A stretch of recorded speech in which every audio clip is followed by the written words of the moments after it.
sentier de la gloire, j'avance, même si c'est miné. Le Saint-Esprit m'a forgé, je suis passé par son cabinet. La foi c'est pas un jeu, faut savoir la préserver. Nous sommes des hommes de feu, église, lève-toi, cesse de bailler. Mes prods sur mes cahiers, des balles dans ma bouche. T'avertis, personne sera épargné par la douche céleste. Connexion s'élève, du feu sur les lèvres. Rien n'a changé de Dieu, nous sommes toujours les élèves.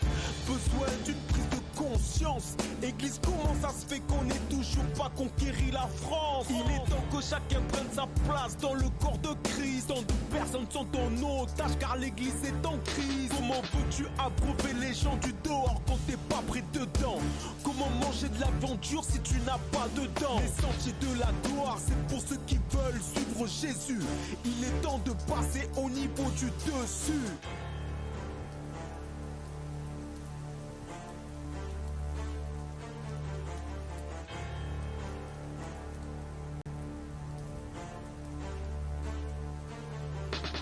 Passer par le feu, ceci n'est pas un jeu. Oublie d'être paresseux, t'attachant au dessein de Dieu.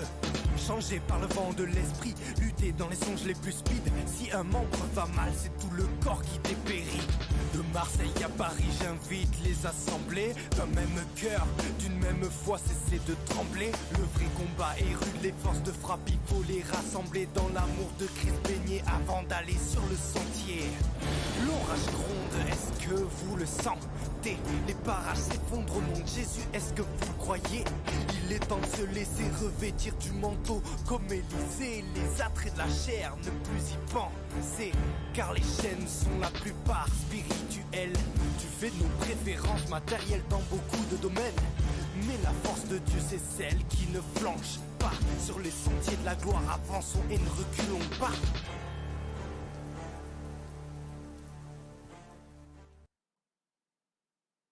Bonjour à toutes et à tous, bienvenue pour cette nouvelle vidéo intitulée « Mission de sauvetage pour les catholiques par Jésus-Christ ». Je répète, mission de sauvetage pour les catholiques par Jésus-Christ. Alors, la question que nous allons nous poser aujourd'hui, c'est « Devons-nous adorer Marie et Marie peut-elle nous sauver ?» Alors, on a beaucoup de catholiques aujourd'hui qui prient et qui adorent Marie. Vraiment, la question, c'est est-ce qu'on peut finalement l'adorer? Est-ce qu'on peut la prier? Alors, je vais répondre tout de suite à cette question. La réponse, c'est non. Nous ne devons pas prier, nous ne devons pas adorer Marie. Il nous faut adorer Jésus-Christ. Il nous faut adorer Dieu seul, et donc Jésus-Christ est Dieu, donc il nous faut adorer Jésus-Christ.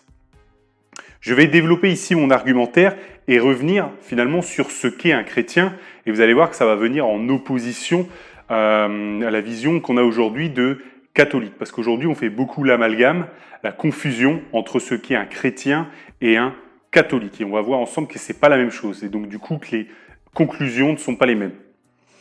Alors, mon but ici, c'est pas de juger mes frères et mes sœurs catholiques. Mon but ici, c'est de leur apporter la bonne nouvelle telle qu'elle a été transmise par le Seigneur et telle qu'elle perdurera et elle ne changera jamais. Et aujourd'hui, moi-même, si vous voulez, avant j'étais un catholique et aujourd'hui je suis devenu chrétien parce que j'en suis revenu à la Bible, au message de la Bible et uniquement à la foi en Jésus-Christ. Et vraiment, je fais cette vidéo pour aider nos frères et sœurs catholiques pour qu'ils aillent vers le salut en Jésus-Christ. Vraiment, à tous ceux qui verront cette vidéo, ce que je veux, c'est que vous soyez sauvés en revenant vers Jésus-Christ. Si vous ne revenez pas, vous êtes en grand danger. Si vous ne croyez pas, alors je vous lance un défi. Vraiment, prenez une Bible que vous trouverez finalement au fond de chaque église catholique et lisez. Lisez par exemple l'évangile de Jean chapitre 3 verset 16. Lisez par exemple l'évangile de Jean chapitre 14 verset 6. Le Seigneur vous touchera lui-même si vous le cherchez. Si vous avez besoin d'aide, faites-moi un commentaire public, privé, abonnez-vous et je vous aiderai. Alors, on va revenir du coup à notre vidéo. Donc, pour répondre à la question, doit-on prier Marie? Et la réponse est non, et je vais développer ici mon argumentaire. Alors, le mouvement appelé finalement christianisme, qu'est-ce que c'est? Le christianisme, ce sont un ensemble en fait de chrétiens. Un chrétien, c'est un disciple de Jésus-Christ. Alors, qu'est-ce que c'est qu'un disciple? Un disciple, c'est quelqu'un qui met en pratique et qui agit selon les enseignements de son maître. Notre maître, en tant que chrétien, c'est Jésus-Christ, donc nous reconnaissons son autorité et nous agissons du coup en tant que chrétien, en tant que disciple de Christ par rapport aux enseignements et à la volonté du Seigneur Jésus-Christ. Alors il y a aujourd'hui un certain nombre de personnes qui se disent disciples, qui se disent chrétiens, mais en fait qui n'appliquent pas la Bible, qui n'appliquent pas la volonté du Seigneur Jésus-Christ, ils n'appliquent pas la parole de Dieu. Donc, et du coup, ils n'appliquent pas les enseignements du Seigneur Jésus-Christ. Raison pour laquelle on ne les appelle plus des chrétiens, mais par exemple, on les appelle catholiques. Finalement, un catholique qui applique les doctrines catholiques, donc, dont le fait de prier, donc par exemple de prier Marie, prier les saints, ce n'est pas un chrétien, c'est autre chose, parce que le Seigneur n'a jamais dit cela.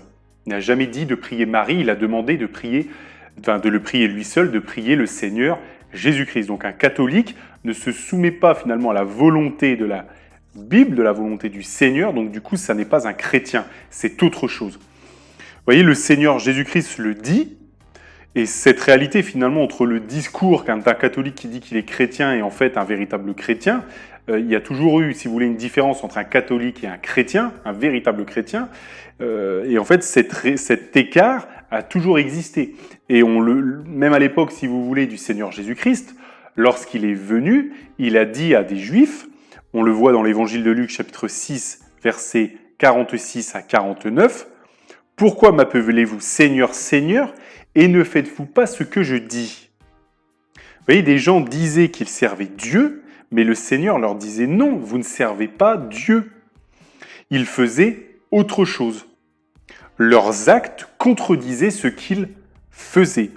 Aujourd'hui, les catholiques appliquant les doctrines catholiques disent servir Jésus, mais dans la réalité, ils font autre chose. Donc, si vous voulez, c'est pour ça que je dis qu'il y a un écart entre la réalité et le discours.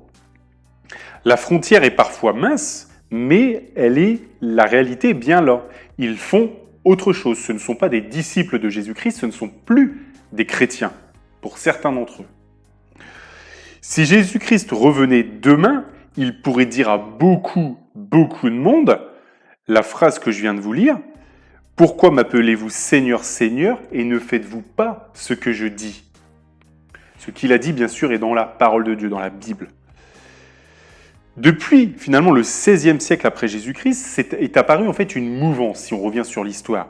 Tout d'un coup, les chrétiens, les disciples, en fait, ils se sont fait appeler petit à petit catholiques. Aujourd'hui, on nous dit qu'un chrétien est un catholique et inversement, mais vraiment, on mélange encore une fois les deux notions et il ne faut pas croire un instant ça. J'aimerais vous dire qu'un chrétien est tout sauf un catholique. Un chrétien est un disciple de Christ, un catholique peut croire en Jésus-Christ, mais il croit en d'autres enseignements non bibliques, et surtout qui sont interdits, et le Seigneur l'a dit, qui sont interdits, proscrits par le Seigneur Jésus-Christ. Donc ils viennent en contre-pied de l'enseignement du Seigneur Jésus-Christ, en divers points, pas en tout point, mais en divers points. Vous voyez, l'adjectif, par exemple, catholique, vient du grec katholikos. Katholikos, ça signifie universel. Donc un catholique, c'est un universel. C'est pour ça que je vous dis qu'un catholique, c'est autre chose qu'un chrétien. Un chrétien n'a qu'un maître. Le Seigneur l'a dit, n'appelez personne sur la terre votre maître, car vous avez un seul maître, Dieu. Comment un chrétien pourrait-il être universel? Le problème à être universel, c'est qu'on veut plaire à tout le monde. On veut séduire tout le monde et on finit par se perdre soi-même. On veut tellement plaire qu'on finit par renier ses principes, renier sa foi et renier les principes du Seigneur. Et cela, bien entendu, vous éloigne de Dieu, puisque vous éloignez du Seigneur. Un catholique, finalement, c'est un chrétien qui rétrograde, qui s'éloigne du Seigneur et qui s'en va sur le chemin de la perdition. Voilà ce qu'est un catholique. Un catholique est en difficulté sur sa foi en Jésus-Christ et sur l'exclusivité d'adoration que demande le Seigneur Jésus-Christ. Et c'est bien pour ça que je fais cette vidéo aujourd'hui, pour vraiment essayer d'aider les gens. Vraiment, moi, avant, j'étais un catholique et vraiment, quand j'ai commencé à me poser des questions, quand j'ai commencé à lire la Bible, je me suis posé des questions et je me suis rendu compte de la vérité. Donc vraiment, j'invite les gens à se poser, et les catholiques bien entendu, à se poser les bonnes questions, à écouter ce que je dis et à mettre finalement en pratique et à tester finalement ce que je dis en prenant vraiment la Bible. Je vous invite vraiment à aller au bout de votre assemblée dans une église catholique, parce qu'à chaque bout de l'église catholique, il y a une Bible. Souvent, c'est la Bible Louis II 1910 que j'ai là. Je vous invite à la lire, à lire notamment les chapitres que je vous ai donnés au début, et vous verrez que on s'est éloigné de la parole de Dieu, de la Bible, dans les pratiques catholiques. Et du coup, un catholique n'est pas un chrétien. Alors, j'aimerais vous dire, bien entendu, que la foi est le fondement du salut, et seule la foi en Jésus-Christ peut te sauver. Pas la foi en Marie, la foi en Jésus-Christ. Et encore une fois, c'est bien ce que la Bible nous dit. On va lire ensemble l'Épître aux Éphésiens, chapitre 4, versets 1 à 7. Donc, rapidement, Épître aux Éphésiens, chapitre 4, versets 1 à 7. « Or, aussi longtemps que l'héritier est enfant, je dis qu'il ne diffère en rien d'un esclave, quoiqu'il soit le maître de tout. Mais il est sous des tuteurs et des administrateurs jusqu'au temps marqué par le Père. Nous aussi, de la même manière, lorsque nous étions enfants, nous étions sous l'esclavage des principes élémentaires du monde. Mais lorsque les temps ont été accomplis, Dieu a envoyé son Fils, né d'une femme, né sous la loi, afin qu'il rachète ceux qui étaient sous la loi, afin que nous recevions l'adoption. Et parce que vous êtes fils, Dieu a envoyé dans nos cœurs l'esprit de son Fils, lequel crie « Abba, Père ». Ainsi, tu n'es plus esclave, mais fils. Si tu es fils, tu es aussi héritier par la grâce de Dieu. Vous voyez, il est ici question de la grâce de Dieu par le Fils, par Jésus-Christ. Et on nous dit « né d'une femme ».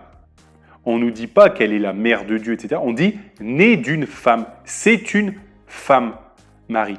Donc, vous voyez, par l'apôtre, elle n'est pas élevée, elle n'est pas adorée. Il dit « né d'une femme ». Il ne dit même pas son prénom. Et vous voyez, on nous dit bien, Dieu a envoyé son Fils, né d'une femme, né sous la loi, afin qu'il rachète ceux qui étaient sous la loi, afin que nous recevions l'adoption. Vous voyez, c'est le plan de Dieu, c'est bien entendu par Jésus-Christ et Jésus-Christ lui seul. Les catholiques disent aujourd'hui que Marie intercède et qu'elle peut sauver. Raison pour laquelle il l'a pris. Raison pour laquelle il récite Sainte Marie, etc., etc. La Bible, encore une fois, elle ne dit pas ça. La seule prière que vous avez dans la Bible, c'est le Notre Père, qui est aux cieux, etc., etc., au nom du Père, du Fils et du Saint-Esprit. Vous voyez, le Père, le Fils et le Saint-Esprit. Donc on prie Jésus-Christ quand on dit le Notre Père. On ne prie pas Marie. Et vous ne trouverez jamais la prière de Marie dans la Bible. Bon. Vraiment, la Bible qui est au bout de l'Église catholique, que je vous invite, frères et sœurs catholiques, à aller voir, elle vous dit, par exemple, au premier épître Timothée, chapitre 2, verset 5, « Car il y a un seul Dieu et aussi un seul médiateur entre Dieu et les hommes, Jésus-Christ, homme. » C'est Jésus-Christ le médiateur, c'est Jésus-Christ le plan de Dieu, c'est Jésus-Christ qui te sauve. Il n'est pas dit que c'est Jésus-Christ et Marie, non, c'est Jésus-Christ. L'évangile de Jean, chapitre 14, verset 6, le Seigneur Jésus dit « Je suis le chemin, la vérité et la vie, nul ne vient au Père que par moi. Nous n'allons à Dieu, nous ne sommes sauvés que par Jésus-Christ. » L'évangile de Jean, chapitre 3, verset 16, dit « Car Dieu a tant aimé le monde qu'il a donné son Fils unique, afin que quiconque croit en lui ne périsse pas, mais qu'il ait la vie éternelle. » Pour avoir la vie éternelle, pour aller au paradis, il faut avoir foi en son Fils. Et il nous a donné son Fils, qui est Jésus-Christ, pour cela. Il ne nous a pas donné Marie, il nous a donné Jésus-Christ. Sinon, ça servait à quoi que le Seigneur Jésus-Christ vienne ici-bas? Ça aurait servi à rien. En fait, il aurait juste fallu que Marie fasse le ministère et c'était réglé. Mais c'est pas ça le plan de Dieu. Le plan de Dieu, c'est Jésus-Christ, c'est Dieu qui s'est fait chair, c'est Dieu le Fils. Le Seigneur Jésus-Christ dit « Je suis la résurrection et la vie, celui qui croit en moi vivra. Il ne verra jamais la mort. » Vous voyez ? Mais à chaque fois, il est question de croire en lui, il est question de le suivre, il est question de lui obéir, et nous avons la bonne nouvelle dans l'Évangile. L'Ancien Testament a annoncé la venue du Messie, la venue du Christ, et le Nouveau Testament raconte l'histoire de Jésus-Christ. Elle ne raconte pas une autre histoire. Vraiment, c'est ça qui est fondamental. Donc, n'allez pas vers d'autres choses dont la foi en Marie, parce que des catholiques, des gens universels vous disent d'y aller. Non, ne faites pas ça. Et si vous ne me croyez pas sur parole, allez au bout de l'Église catholique, ouvrez la Bible qu'il y ait et étudiez-la, commencez par l'Évangile de Jean et vous verrez que ce qui se pratique dans l'Église catholique n'est pas biblique, n'est pas la volonté du Seigneur. Et même eux, ils sont en contradiction puisque la Bible qui est au bout de leur assemblée ne reflète pas ce que eux ils disent. Alors, seul Jésus-Christ sauve. Les catholiques disent aujourd'hui que Marie est la mère de Dieu. La Bible ne dit pas ça. La Bible, encore une fois, qui est au bout de l'Église catholique, ne dit pas ça. La Bible dit, Évangile de Luc, chapitre 11, versets 27 à 28. Donc, Évangile de Luc, chapitre 11, versets 27 et 28. « Tandis que Jésus parlait ainsi, une femme élevant la voix du milieu de la foule lui dit « Heureux le sein qui t'a porté, heureuses les mamelles qui t'ont allaité. » Donc, vous voyez, on a ici affaire à une femme qui glorifie Marie, qui dit « Heureux Marie », etc. Vraiment, vous voyez qu'il la glorifie. Et Jésus-Christ répondit « Heureux plutôt ceux qui écoutent la parole de Dieu et qui la gardent, ceux qui gardent le message de la parole de Dieu. » Et qu'est-ce que la parole de Dieu te dit ? Elle te dit que c'est Jésus-Christ qui te sauve. Elle te dit que c'est lui qui est le médiateur. Elle te dit que c'est lui qui a versé son sang à la croix pour tes péchés. Elle te dit que lui, c'est en lui qu'est l'alliance nouvelle, l'alliance qui te mène vers ta vie éternelle, pas Marie. Et si Jésus-Christ, si Marie devait sauver un jour les gens, eh bien dans ce cas-là, il aurait dit à cette femme, « Oui, vous avez raison, priez Marie. » Mais il n'a pas dit ça. Il a dit « Heureux plutôt ceux qui écoutent la parole de Dieu et qui la gardent », c'est-à-dire ceux qui sont vraiment heureux, ceux qui vont avoir accès au paradis et être heureux pour l'éternité, c'est ceux qui vont garder le message de l'évangile pur tel qu'il a été donné par le Seigneur Jésus-Christ, qui est d'avoir foi en Jésus-Christ pour être sauvé. Parce que c'est Jésus-Christ qui sauve. Et c'est dit dans l'Ancien Testament, et bien sûr le Seigneur Jésus-Christ l'a redit dans le Nouveau Testament. Et c'est dit du début à la fin. Voilà. Donc, encore une fois, la Bible dit que c'est Jésus-Christ qui sauve, pas Marie. J'aimerais vous dire que les Juifs, à l'époque, ont rejeté petit à petit Dieu, ont rejeté petit à petit ses enseignements. Petit à petit, ils se sont tournés vers les idoles, comme par exemple les Baals. On voit cela donc dans le livre des rois. Je vous laisse le lire et vous verrez qu'à chaque fois, il y a des transgressions par rapport aux lois, par rapport aux ordonnances du Seigneur. De même qu'aujourd'hui, les catholiques font des transgressions par rapport, bien entendu, aux enseignements du Seigneur Jésus-Christ. Et finalement, les Juifs, à leur époque et aujourd'hui, les catholiques se rapprochent d'idoles. Et l'idole aujourd'hui des catholiques, c'est Marie. À l'époque, les Juifs, c'était les Baals. Vous voyez ? Donc en fait, ils ont écouté le message de Dieu au départ, et petit à petit, ils se sont détournés et ils ont été vers d'autres choses qui ne sont pas de la volonté de Dieu. Et Dieu, toujours sa volonté, est dans la Bible. Vous voyez ? Et même Marie ne s'est jamais sentie supérieure ou égale à Jésus-Christ. Quand l'ange lui a annoncé qu'elle allait porter, être enfantée par le Saint-Esprit et qu'elle allait donner naissance à un enfant et que, du coup, Jésus-Christ serait cet enfant, elle a dit la bassesse de sa servante. Vous voyez ? Pour jeter l'opprobre de la bassesse de sa servante. C'était quelqu'un qui était humble, qui vraiment se considérait comme quelqu'un de tout petit, comme finalement ce que nous sommes tous, devant la grandeur du Seigneur et devant la grandeur de Dieu. Et vous voyez, elle n'était pas là en train de dire « oui, mais je vais sauver, ça sert à rien ». Non, pas du tout. Elle disait « oui, c'est super, oui, la bassesse de sa servante, je suis humble, je suis petite, devant Dieu, devant le Seigneur Jésus-Christ ». Donc arrêtez d'aller prier Marie, arrêtez de réciter Sainte Marie. C'est non biblique, c'est une folie, c'est pas ce que veut Dieu, c'est pas ce que veut Jésus-Christ. Donc si vraiment Marie, elle pouvait te parler, elle te dirait de prier Jésus comme elle l'a fait elle-même. Elle ne te dirait jamais de la prier elle, jamais. Les apôtres sont restés ancrés en Jésus-Christ, mon frère, ma sœur, fais de même. Donc vous voyez, Évangile de Jean, chapitre 6, verset 68, nous dit « Simon-Pierre lui répondit, « Seigneur, à qui irions-nous? Tu as les paroles de la vie éternelle. » Le Seigneur leur a dit « Voulez-vous pas vous en aller ?» Le Seigneur Jésus leur a dit cela à ses 12 apôtres, à ses disciples, aux chrétiens. Et les vrais chrétiens répondent « Seigneur, à qui irions-nous? Tu as les paroles de la vie éternelle. » Et le Seigneur Jésus-Christ n'a rien redit à ça. S'il y avait quelqu'un d'autre qui avait les paroles de la vie éternelle, comme les catholiques disent par exemple Marie, dans ce cas-là, il aurait dit « Oui, mais vous pouvez aussi aller à Marie. » Non, il ne leur a pas dit ça. Il ne leur a rien dit. Parce qu'il savait que c'était, bien entendu, c'est en lui qu'est la vie éternelle. En Jésus-Christ, pas en Marie. Mon frère, ma sœur, Jésus-Christ te tend la main aujourd'hui. Fais comme Marie. Écoute les enseignements du Seigneur Jésus-Christ. Et garde uniquement la foi en Jésus. C'est ainsi que l'on hérite des promesses de Dieu et du salut, par la foi en Jésus-Christ seul. La foi, la Bible nous dit, la foi vient de ce que l'on entend, et ce que l'on entend vient de la parole de Dieu.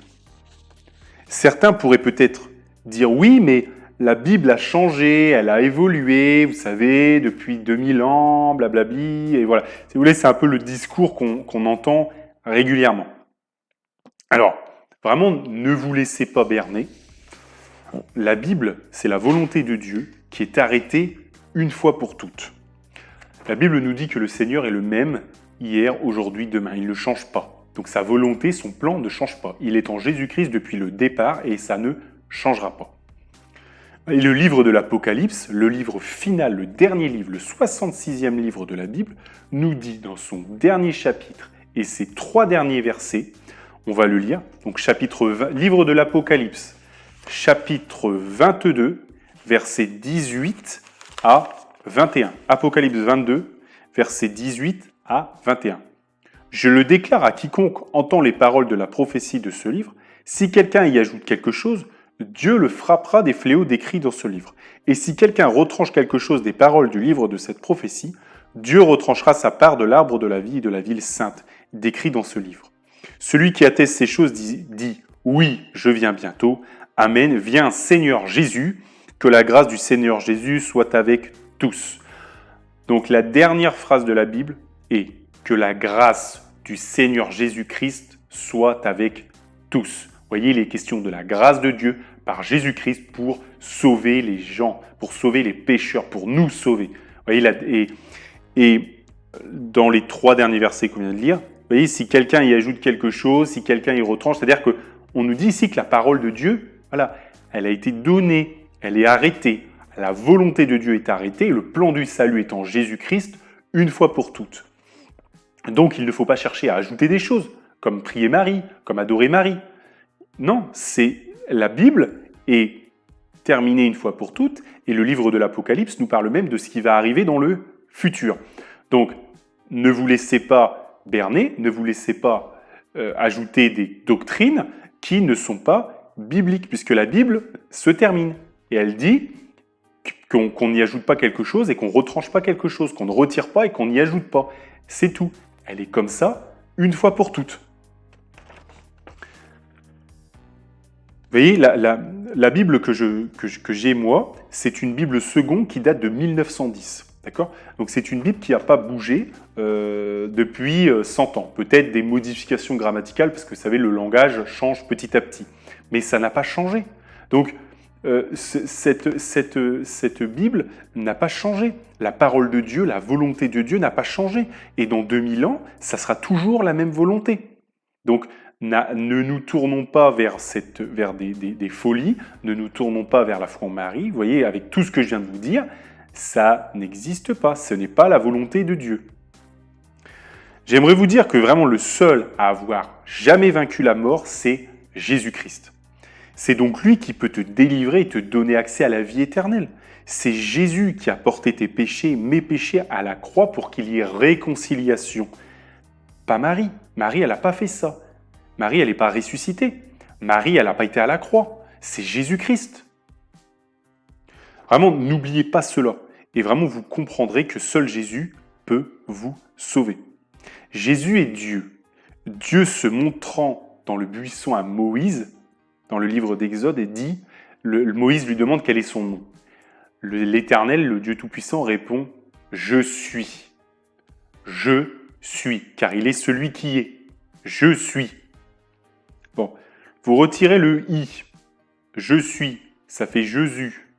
Le « i », vous le mettez sur le « e », ça vous fait une barre que vous mettez sur le « e », ça fait Jésus. Jésus et je suis et Dieu. Vous voyez, même en termes de nom, il n'aurait pas pu faire plus rapproché. Entre je suis et Jésus, il y a juste là-bas le i qui est déplacé au-dessus du e. Vous voyez, on est vraiment hyper proche. Donc oui, c'est Dieu qui vous sauve. Oui, c'est Jésus-Christ qui vous sauve, mais personne d'autre. Alors vraiment, si vous voulez, mon but vraiment ici, c'est pas de juger.